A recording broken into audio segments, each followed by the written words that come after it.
All right, guys, so our last step on the hand is going to be to add this shadow. So you can kind of see I've already started it here just to show you the difference.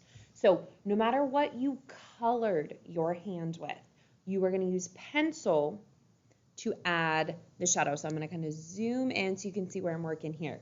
But I'm kind of holding my pencil on its side. I'm not holding it up pointed like this. So I'm holding it way out at the end here. And then I'm just going to be able to kind of lightly go back and forth using the side of the pencil right along. And on some of my darker colors, you might not see it as much, and that's okay. That's how shadows work. On some darker colors, you're not going to see the shadows quite as well.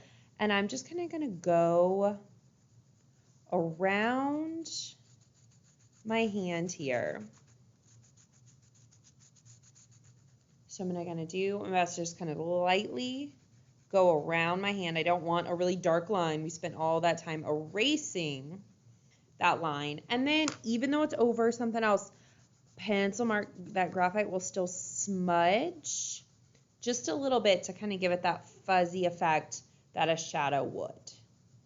And then we'll just kind of blend it out, and then I'm going to keep kind of going from there. So I'll keep going around my hand,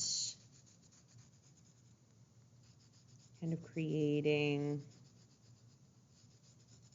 that shadow. I'm going to kind of do all of my finger area, and then I'll go back in and smudge that out. So I can kind of go